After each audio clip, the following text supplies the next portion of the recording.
So today I'm going to rebuild this Dometic RV toilet.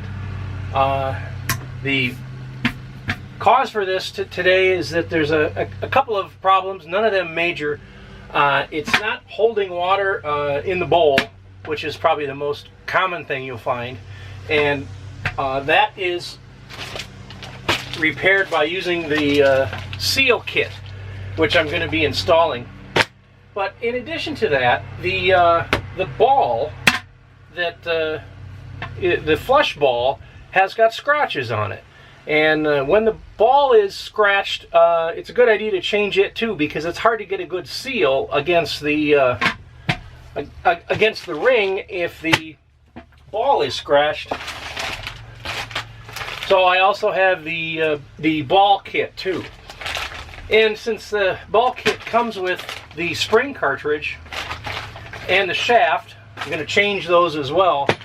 And removing those also involves removing and replacing the water valve. And so since I'm going to be pulling it off and putting it back on again, I figured I might as well put a new one in.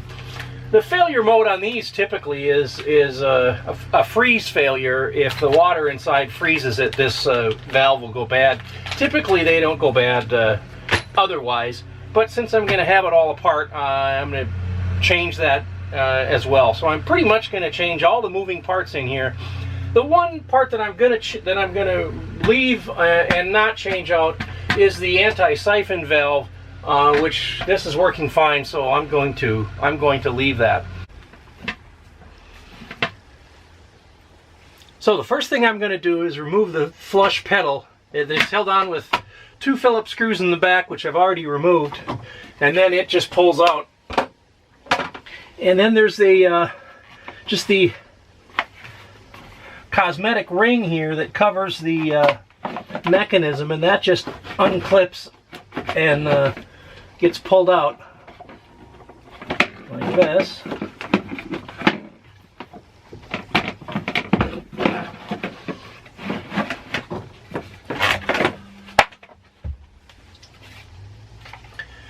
This is a good time to point out that these toilets come in either a white color or a bone color.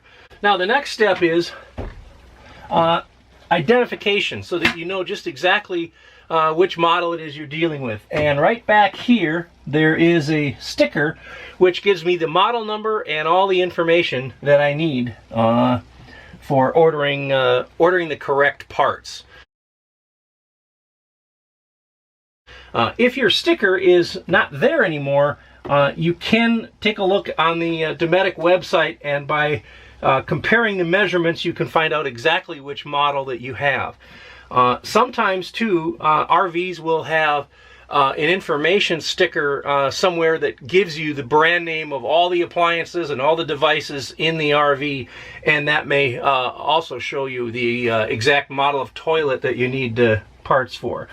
So here you can see the water valve and the flush mechanism. The water is totally turned off here, so there's no water flowing. Our sequence here is what we're going to do is we're going to remove this band clamp that holds the bowl in place, and then we're going to proceed to change out these parts that are inside. So the step one here, the band clamp is right back here, and this is held on by either an 8mm or a 5/16.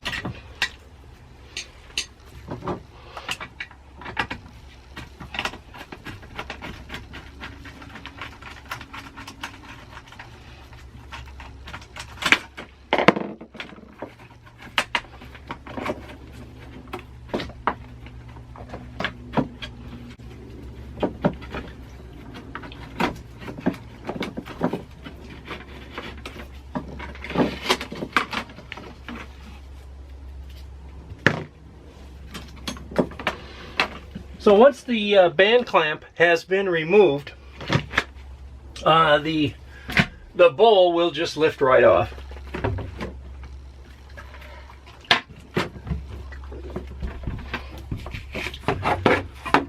I'm going to disconnect the water line here.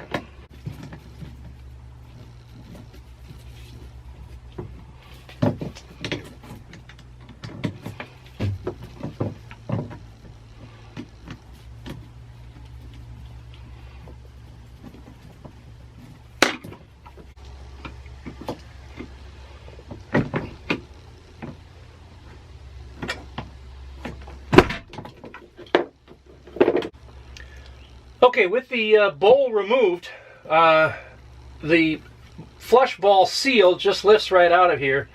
And this is, like I said, the most common part, and we definitely are going to be changing it.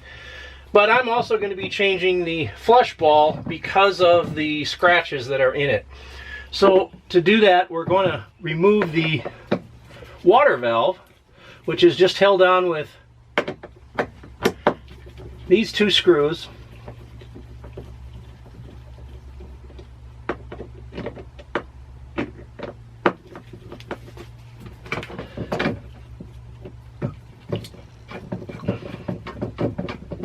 Again, I've relieved all the water pressure, so I'm not going to get a big mess here.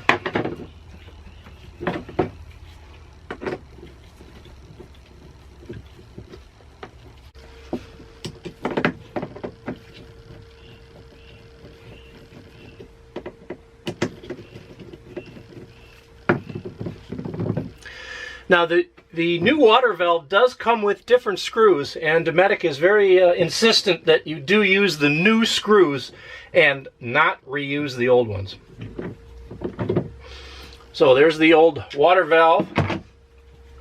Now you can see the spring cartridge and the flush handle. So the next step is to remove this ball, the flush ball. And that's removed by rotating it and then removing the screw right here that's in the shaft that holds it in place.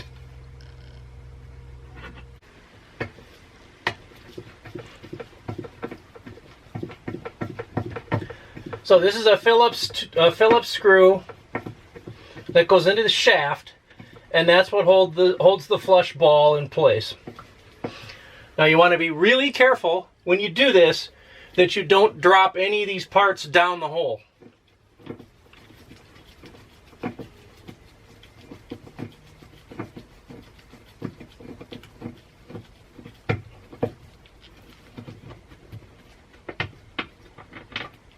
So there's our Phillips screw, and with the Phillips screw removed, the shaft will now be removable.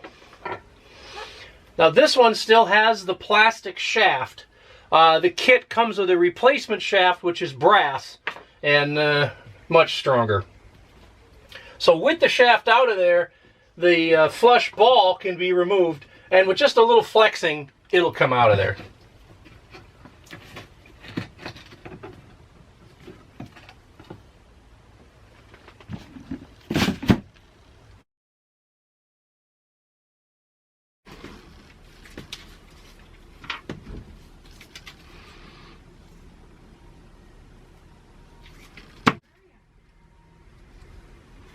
So here's the new ball seal. You can see it doesn't have any scratches on it, and installing it is similar to removing the other one.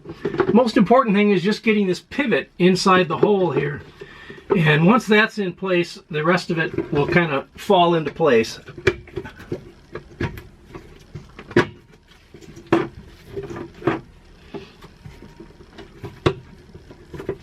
You can squeeze the two ends together so that it will move around a little bit.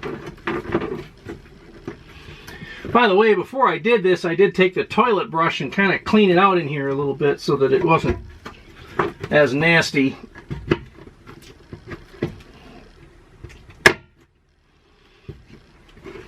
There, now that the pivot is in place, we can see how it fits. Now this is the new shaft. You'll notice that it's brass, not plastic like the old one. And that one does fit in here just like this.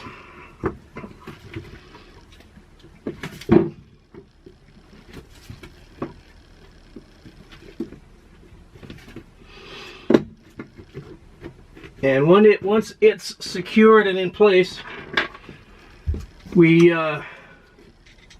install this Phillips screw.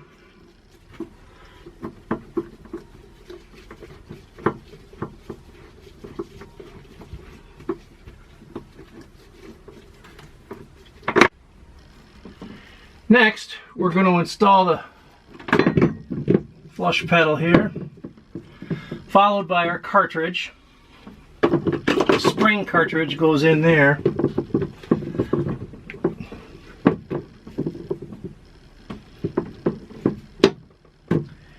And of course our new valve being held in place with the new screws included in the kit.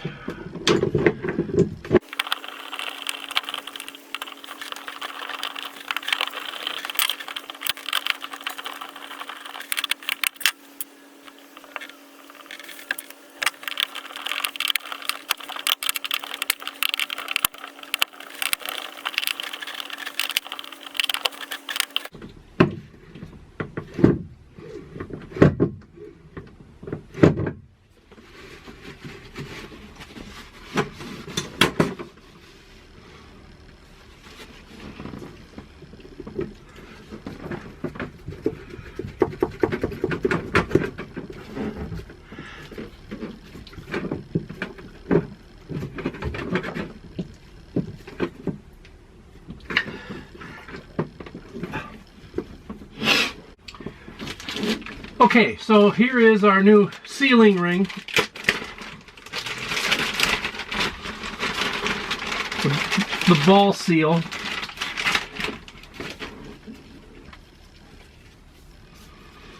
Now it clearly says this side up, so we'll follow those directions. I'm also going to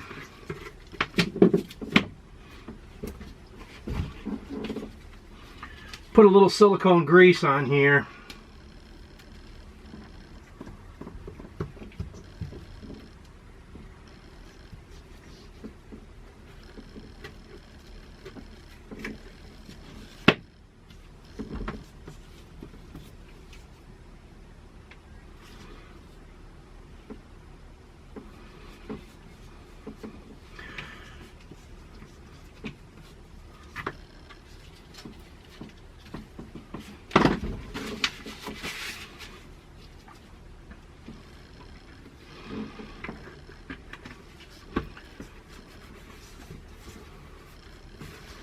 So we've got the notch here, and we have this side up clearly marked.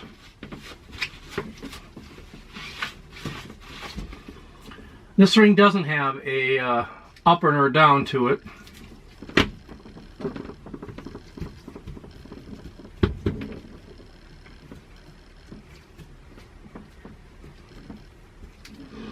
And then we can return the bowl. Let's check operation here. Looks like that's working well.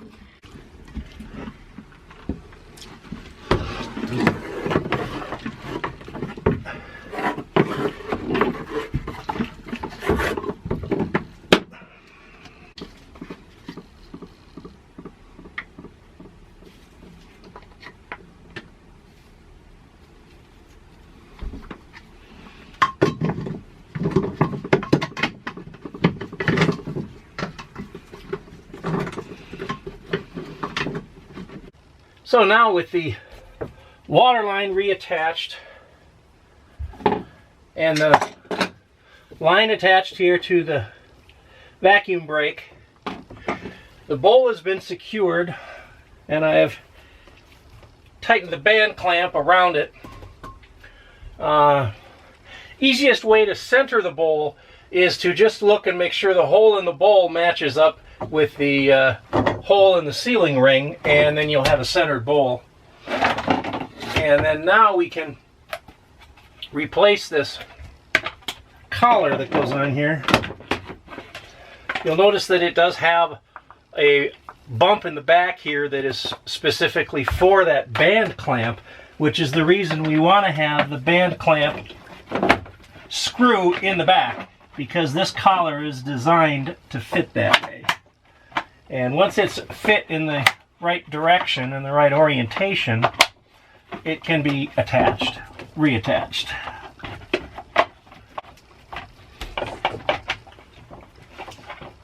Just like that.